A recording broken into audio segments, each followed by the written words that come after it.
Aloha everybody, it's me, it's Diz, and it's time for me to show off a mug for my personal collection. It's that time! Look, I'm so excited that I just can't hide it. Now, as that little portrait I have there from Big Toe shows in the back, I've always had a soft spot for good old Thaddeus J Toad. So when Haven Cove Ceramics launched this mug, the Mr. Toad's bust, oh man, I knew I had to take it home. Look at this guy. I've always been a sucker for him. Came with a little swizzle. Driving his old fancy car.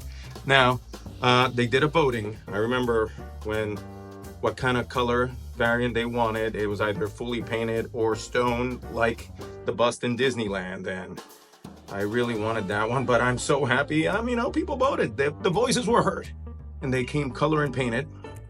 I'm really happy with the results, though. I really am. I love it. Oh man, it's so cool. Shadow, details. So, yeah, I love it. He's home with me. I love him some pieces. Now, tune in next week, but please show me the mugs that you have. I want to see them because I'm going to tackle the Tiki Docks Deedlicious recipe. So, till next time.